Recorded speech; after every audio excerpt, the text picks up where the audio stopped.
마스크로 답답하시면 따라 안 하셔도 됩니다. 또 하시면 하시고요. 하나님은 나를 사랑하십니다. 나는 그 사랑 안에 있습니다. 하나님은 나에게 말씀하실 것입니다. 그 말씀에 능력이 있습니다. 복음은 능력입니다. 복음은 나를 변화시킵니다.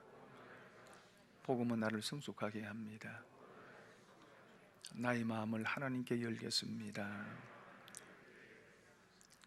손을 내리시고요. 한번 따라할까요? 사울의 죽음을 슬퍼하라.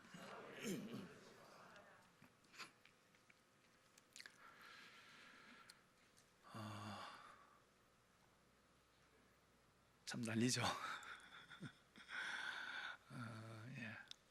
조금 전에 또 인터넷 알림에 보니까 북구에도 한 명 생겼다. 뭐 그런 어떤 또 연락이 올라왔습니다. 참 나라가 어수선하고 대구 같은 경우에는 상황이 심각하다고 알고 있습니다. 이 코로나19와 관련해서 성도들 안에 떠도는 두 가지 이야기가 있더라고요. 하나는 우한폐렴, 다시 말하면 코로나19가 하나님의 심판이다라고 하는 얘기입니다. 인천이죠. 모교회 목사님께서 우한폐렴과 중국의 기독교 박해, 하나님의 심판, 이런 제목으로 한 2주 전인가 설교를 했고요. 그 설교 동영상이 유튜브를 통해서 많이 알려졌는데 제가 어제 저녁 오후에 한번 보니까요, 30만 명 이상이 그 동영상을 시청을 했더라고요. 내용은 이렇습니다. 자연재해는 하나님의 섭리이다. 재해 발생에 대해서 과학적 원인이 있지만 근본적으로는 하나님의 섭리이다. 참새 2마리가 한 아사리온에 팔리는 가치 없는 것이라도 하나님이 허락하지 않으면은 떨어지지 않는다고 예수님이 말씀하셨듯 자연재해에도 하나님의 뜻으로 바라봐야 된다, 그 얘기를 하고요. 또 하나는 역병, 전염병은 하나님의 진노로 임한 것이다. 특히 국가나 국가 지도자가 잘못했을 때 생기는 질병이다라고 이야기를 합니다.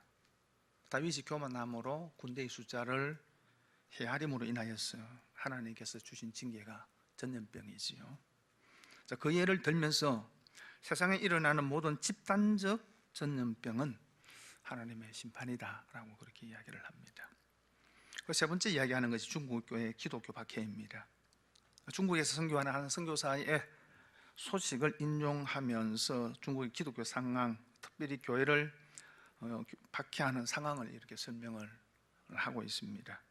특별히 코로나19가 발생했던 우한 지역 같은 경우는 기독교 탄압 시범 지역으로 선정이 되어서 다른 지역보다도 탄압이 더 심했다. 그래서 48개의 지하 교회를 폐쇄하고 선교사들은 추방하고 교회의 모든 십자가, 종탑 십자가를 허물렀다는 겁니다. 그 외에도 여러 가지 있는데 아마 이것들은 대부분 사실일 것입니다. 우리 교회가 후원하는 정병수 선교사도 안식년에 우리나라 귀국했다가 사실 작년에 중국으로 들어가야 되는데 입국이 거부됐습니다. 선교사라는 것이 알고. 그래서 결국 말레이시아로 선교 지역을 바꾸었습니다. 많은 선교사들이 추방되고 있고요. 교회에 대한 박해가 점점 더 심해지고 있는 것은 사실입니다. 그래서 결론은 현재 코로나19는 기독교를 박해하는 중국에 대한 하나님의 심판이고, 교회는 공산당에 대해서 분명한 이해를 가지고 배척해야 된다. 그리고 이 상황에서 건강을 챙기는 것도 중요하지만 그것보다 더 중요한 것은 하나님의 뜻이 무엇이고 또 하나님이 무슨 일을 하시는지 알아야 한다. 그래서 신앙적 자세를 다시 돌아봐야 된다라고 하는 내용이었습니다. 요점은 코로나19가 하나님의 심판이다라는 것입니다. 많은 목사님들이 이 견해에 동의를 하고 있습니다. 그리고 코로나19와 관련된 또 하나의 이야기가 있습니다. 물론 이것은 어떤 근거를 가지고 나온 이야기인지는 저도 사실은 확인이 잘 안 됩니다만은 목사님들이 모여 있을 때 이런 얘기들이 많이 나오더라고요. 우한폐렴 코로나19를 처음에 세상에 알린 중국의 의사가 리월량이라고 하는 의사입니다. 그런데 이분이 그리스도인이라는 얘기입니다. 리월량 의사가 자신이 치료하는 환자 가운데서 2002년 중국에서 발생을 해서 유행을 했던 사스, 중증급성 호흡기 증후군과 비슷한 증상을 보이는 환자를 발견을 한 겁니다. 근데 사스와 코로나가 한 70-80% 정도 비슷하다고 합니다. 그래서 동료 의사들이 사용하는 SNS에 우리 환자 가운데 이런 환자가 있다라고 올리니까 여러 명의 의사들이 자기 병에도 똑같은 증상을 앓고 있는 환자들이 있다라고 하는 것들이 이제 밝혀지게 된 겁니다. 이것이 좀 알려지게 되어지자 중국 공안에서 리운양을 비롯한 의사들을 잡아다가 유언비어 유포죄로 재판에 넘겨버린 겁니다. 그래서 이때 사태의 심각성을 알고 대처했더라면 지금처럼 그렇게 확산되지는 않았을 것이다 라고 이야기를 합니다. 이 리울량이 재판에 넘겨진 이후에 코로나19가 조금 더 이제 확산이 되면서 무죄로 석방이 되었을 뿐만 아니고 중국 국민로부터는 거의 의인으로 이렇게 칭송을 받았지요. 하지만은 환자를 치료하다가 자신도 감염이 되어서 2월 7일 세상을 떠났습니다. 그래서 이분이 기독교인이라고 하는 겁니다. 이 두 얘기를 분리해서 생각하니까 상당히 은혜가 됩니다. 기도를 박해하는 중국 공산정권에 대해서 하나님이 심판하셨다 생각하니까 역시 하나님 살아계시구나 하는 생각 때문에 감동이 있고요. 또 리월량이라고 하는 이분이 그리스도인이라고 생각하니까 그 척박한 땅에서 믿음을 갖고 참 어려운 삶을 살다가 죽었다고 생각하면 참 그리스도인이라서 그래도 희생적인 삶을 살았다라는 것에 대해서 감동이 됩니다. 그런데 이 두 이야기를 함께 모으니까 모순이에요. 코로나19가 하나님의 심판인데 그 심판으로 인하여 생긴 코로나19를 세상에 가장 먼저 알린 그리스도인이 그 병으로 죽었다. 이게 좀 모순 아닙니까? 이 두 얘기를 어떻게 조화를 시킬 수 있습니까? 이 딜레마예요. 출애굽 시에 애굽의 10가지 재앙을 내릴 때에 하나님께서 철저하게 이스라엘 백성들을 구별시키고 보호해 주셨습니다. 그렇다면은 이 코로나19가 중국을 향한 하나님의 심판이라고 한다면 그 가운데 그곳에서 믿음의 삶을 살아가는 공산정권 하에서 믿음을 지키며 살아가는 그 그리스도인들을 하나님 좀 보호해 주셔야 되는 것 아닙니까? 구별시키시고 너가 이놈의 새끼 하면서도 다 보호해주고. 그런데 어떻게 그 사실을 제일 먼저 알린 그리스도인이 죽는가 하는 모순입니다. 그래서 저는 이런 견해를 가집니다. 코로나19가 하나님의 심판이라고 단정 지을 수 없다. 하나님의 심판인지 아닌지 우리는 알 수 없다는 겁니다. 저희 이 견해는 이 상황을 해석하는 것이기 때문에 여러분이 동의하지 않을 수도 있고 동의하지 않아도 됩니다. 얼마든지 다른 견해를 가질 수 있기 때문입니다. 물론 중국 공산정권이 기독교를 박해하는 것에 대해서 하나님께서 분명 심판하실 것입니다. 많은 분들이 말씀하시는 것처럼 하나님이 살아계신데 그 상황을 하나님께서 그냥 두시겠나? 라고 하는 말처럼 살아계신 하나님께서 어떤 식으로든 하실 겁니다. 저는 그것을 믿습니다. 그런데 그것이 코로나19인지는 알 수 없습니다. 어떤 면에서 보면은 중국의 경제적 번영이 더 큰 공산당에 대한 심판이 될 수 있기 때문입니다. 물론 다윗이 인구 조사를 하고 난 뒤에 그 죄로 인하여 주신 징계는 전염병입니다. 그 전염병은 하나님께서 진노하신 심판입니다. 그리고 성경에 기록된 그 외에 많은 전염병들은 대부분 하나님의 진노로 주신 심판입니다.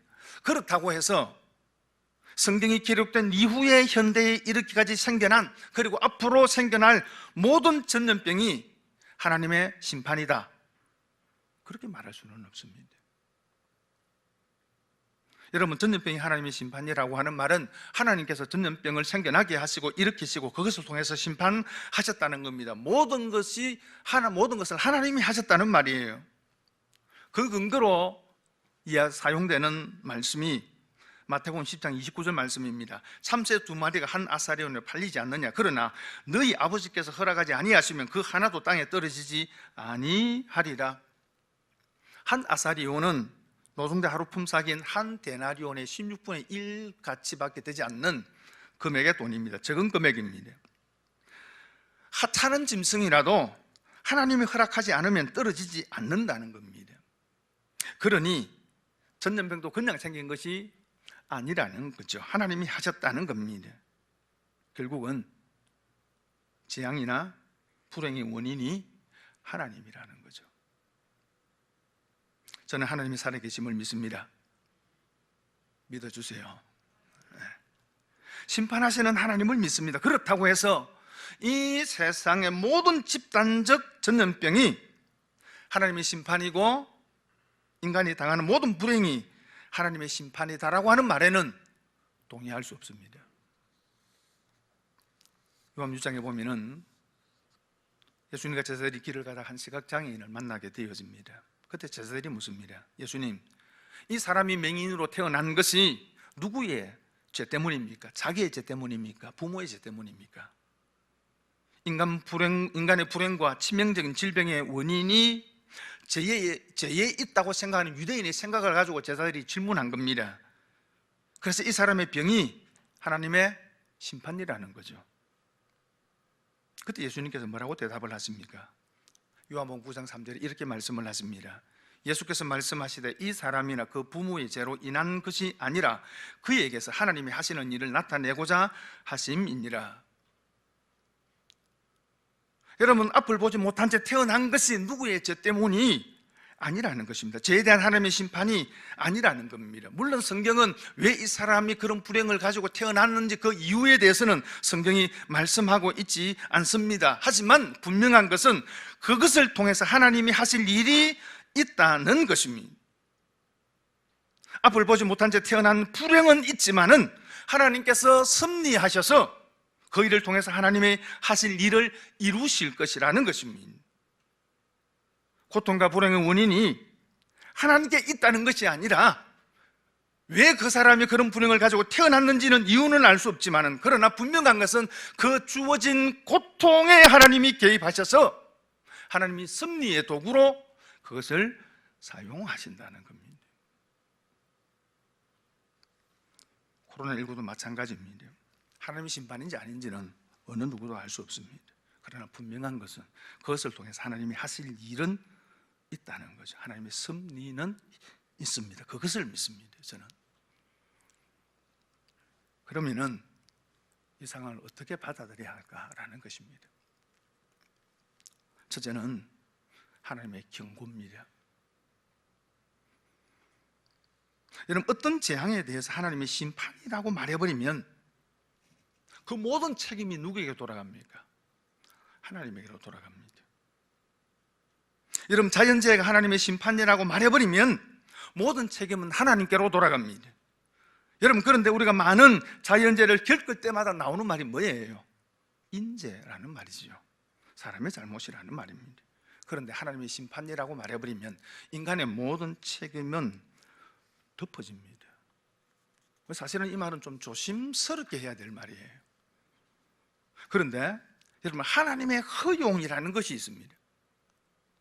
참새 두 마리 하찮은 것이라도 하나님이 허락하지 않으면 떨어지지 않는다라고 하는 말은 하나님이 허용하시면 뭐예요? 떨어진다는 거예요. 여러분, 하나님이 모가지를 비틀어서 땅에 떨어지지 않아도 하나님이 허용하실 때는 떨어진다는 거예요. 어떻게? 사냥꾼의 총에 맞다 떨어질 수도 있고요, 아파트 베란다 유리창에 하는 줄을 알고 가다가 부딪혀서 떨어질 수도 있는 거예요. 그러면은 하나님이 허용하시지 않는다면은, 이 말을 다르게 이야기하면 하나님이 붙드신다는 그 말이에요. 하나님이 붙드신다면 그죠? 사냥꾼이 총을 향해서 빵 쏘았는데 하나님이 붙드시면 어떤 일이 일어날 수 있다고요? 갑자기 강한 바람이 휙 불어가지고 총알의 방향을 다른 데로 보내서 살 수는 있다, 그 말이에요. 그런데 총을 쐈습니다. 그런 일이 일어나지 않았어요. 참새가 총에 맞아서 떨어졌습니다. 참새는 누가 죽인 겁니까? 내가 아니다. 여러분이 아닌 거 저도 알고 있습니다. 참새는 누가 죽인 거예요? 하나님이 죽인 거예요? 포수가 죽인 거예요? 사냥꾼이 죽인 거죠. 하나님이 죽인 거 아니에요.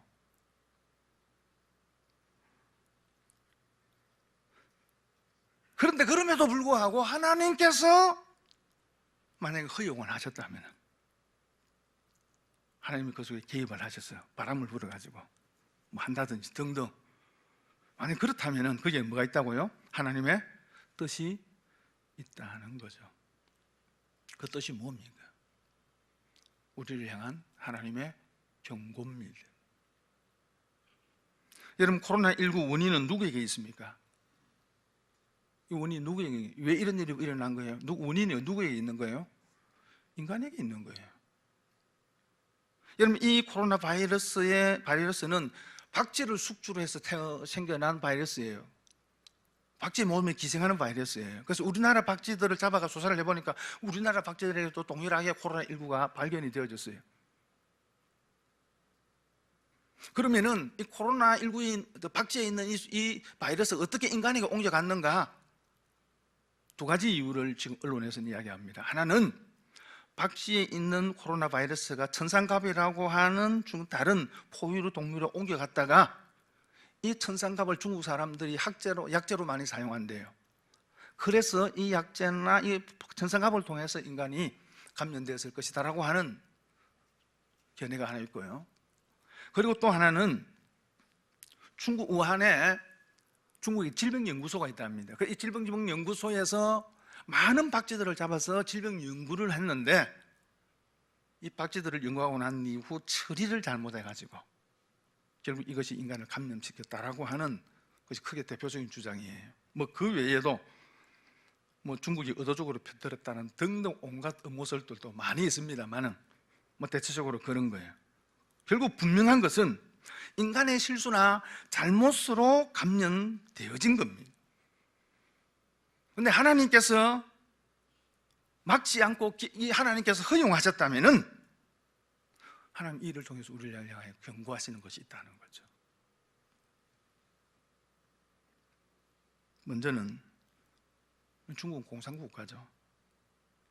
중국을 비롯한 대부분의 공산국가는 공산당 1단 제2의 독재국가 형태입니다. 북한도 마찬가지고요. 그래서 중국의 정부는 국가의 정부가 아닙니다. 공산당의 정부입니다. 중국의 군대도 중국 국가의 군대가 아니고요, 공산당의 군대입니다. 그래서 공산당 총서기가 최고의 권력을 갖습니다. 누구입니까? 시진핑이죠.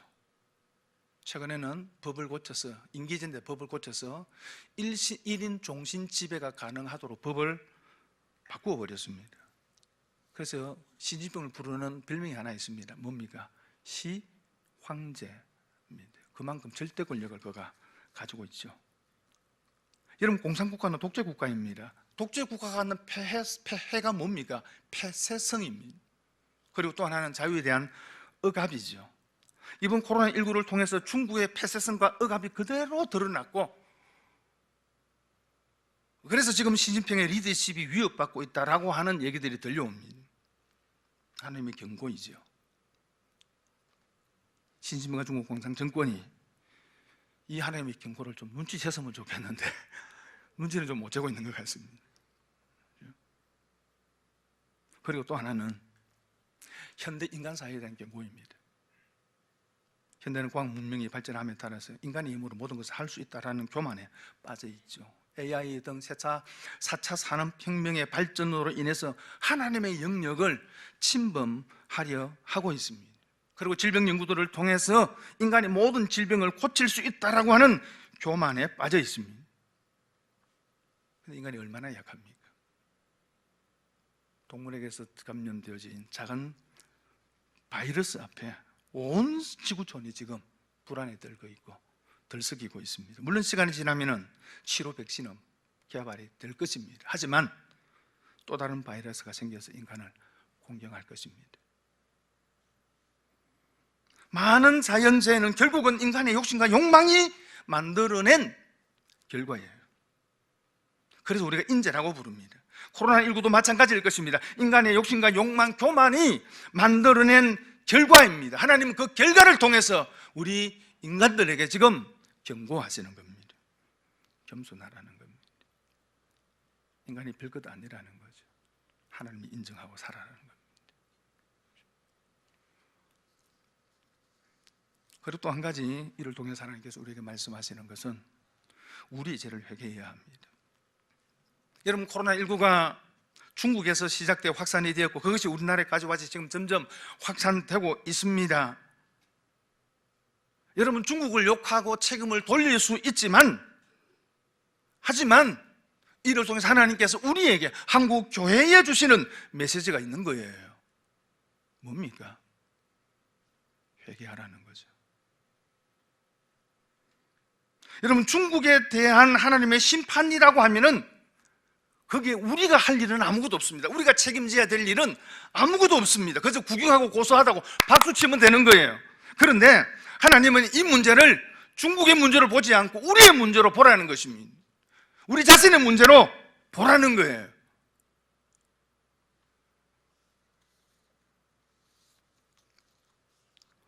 그래서 역대 17장 14절에 이렇게 이야기합니다. 혹 내가 하늘을 닫고 비를 내리지 아니하거나, 혹 메뚜기들에게 토산을 먹게 하거나, 혹 전염병이 내 백성 가운데 유행하게 될 때에, 솔로몬이 성전을 건축하고 하나님께 봉헌 기도를 드립니다. 하나님이여, 누구든지 이전에 와서 기도하거나, 안 그러면 이전을 향하여 기도하거든 하나님 들으시고 응답해 주옵소서. 하나님께서 그 기도에서 이렇게 응답하십니다. 내가 하늘을 닫고 비를 내리지 아니하거든, 혹 메뚜기들에게 토산을 먹게 하거나, 혹 전염병이 내 백성 가운데 유행하게 될 때 어떻게 하라고요? 14절 이렇게 말씀을 합니다. 내 이름으로 일컫는 내 백성이 그들의 악한 길에서 떠나 스스로 낮추고 기도하여 내 얼굴을 찾으면 내가 하늘에서 듣고 그들의 죄를 사하고 그들의 땅을 고칠지라. 먼저 하나님의 백성들에게 하나님께서 말씀합니다. 악한 길에서 떠나야 한다는 겁니다. 여러분, 손에 숯불을 쥐고 하나님 이 숯불이 뜨겁지 않게 해주옵소서, 손이 데이지 않게 해주옵소서라고 기도하는 것은 어리석은 것입니다. 숯불을 놓아야 합니다. 저 의자를 악한 길에서 떠나야 되는 거죠. 여러분, 이 문제를 단순히 중국 공산 정권의 문제로만 생각하면 안 됩니다. 신천지의 문제로만 생각하면 안 됩니다. 한국 교회의 문제로, 성도 한 사람인 나의 문제로 생각해야 한다는 거죠. 그래서 내 죄악을 돌아보고 악한 길에서 떠나야 됩니다.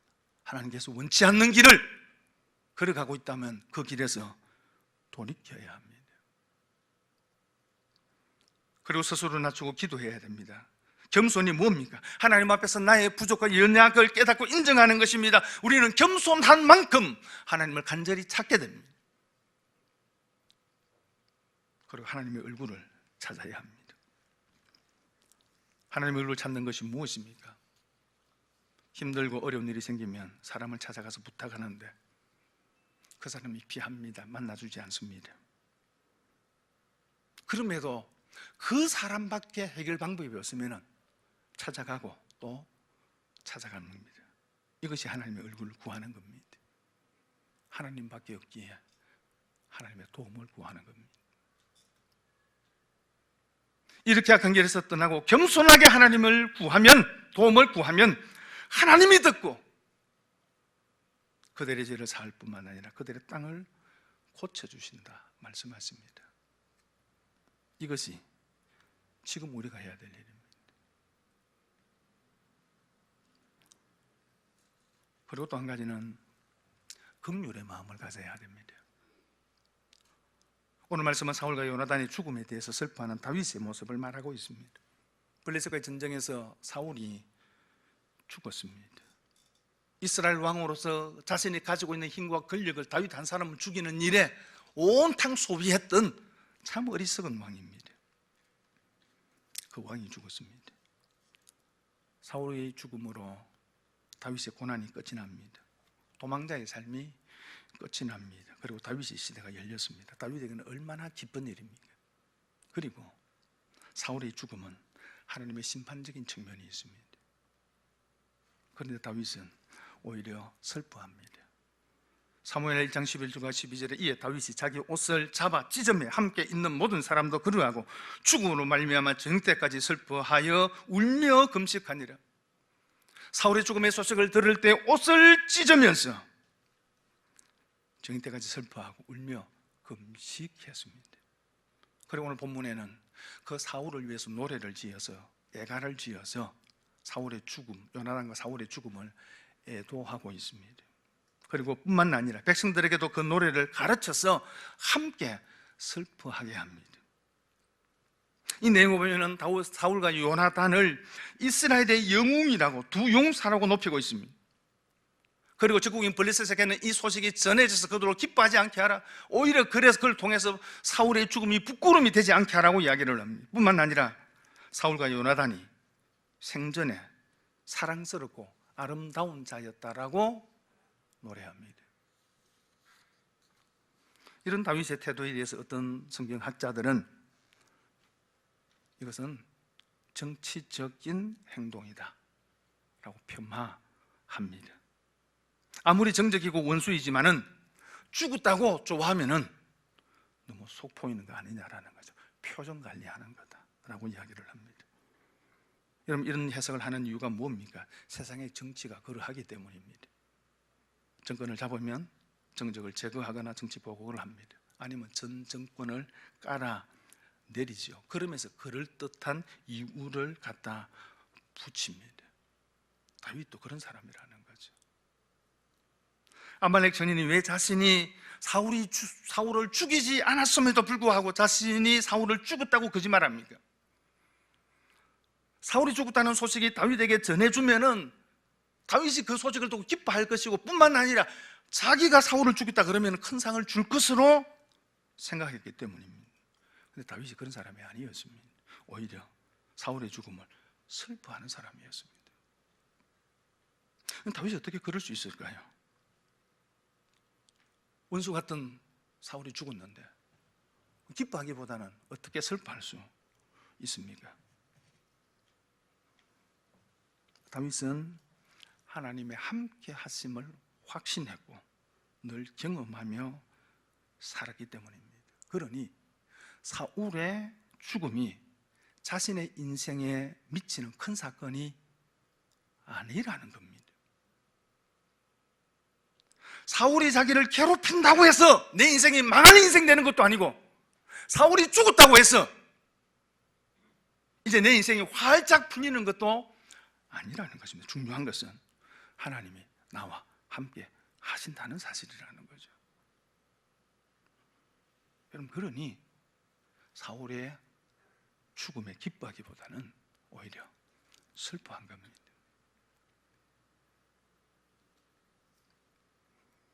여러분, 이번 코로나19를 통해서 이런 마음을 우리가 좀 가졌으면 좋겠습니다.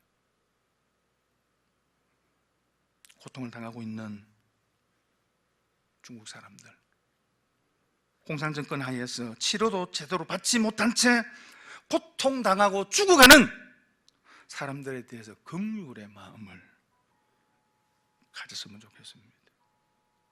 다윗처럼 오히려 슬퍼했으면 좋겠습니다. 긴급 알림이 지금 오고 있는 것 같습니다. 위에서 오는 건 아니니까 너무 긴장하지 마시고요.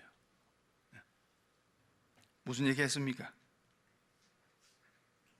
다윗처럼 슬퍼했으면 좋겠다.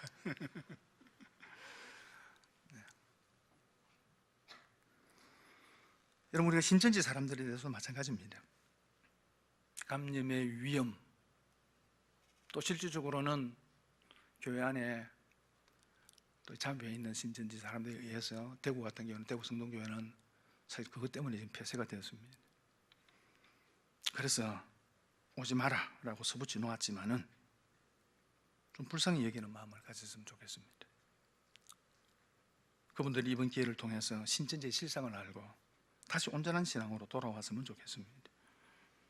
지금 하나님께서 우리에게 원하시는 것은 손가락질이 아니고 긍휼의 마음입니다. 말씀을 정리합니다. 일이 하나님의 심판인지 아닌지는 우리는 알 수는 없습니다. 함부로 하나님의 심판이라고 단정 짓지 않았으면 좋겠습니다. 그러나 분명히 하나님께서 이를 통해서 우리에게 경고하시는 것은 있습니다. 하나님의 심판이라고 말해버리면 우리하고는 아무런 상관이 없는 일이 됩니다. 그러나 하나님께서 이를 통해서 우리에게 경고하시는 일을 하면 우리 자신을 돌아봐야 됩니다. 우리가 어떻게 믿음의 삶을 살아가고 있는지, 우리가 어떻게 하나님 앞에 있는지, 그리고 우리 죄를 회개해야 됩니다. 그들의 죄가 아니고요, 나의 죄입니다. 우리의 죄입니다. 그리고 그들을 긍휼히 여기는 마음을 가졌으면 좋겠습니다. 그래서 이 문제가 하나님의 은혜 가운데 속히 정리되고 종식되고 더 간절한 마음으로 하나님께 예배하는 우리 모두가 될 수 있기를 바랍니다.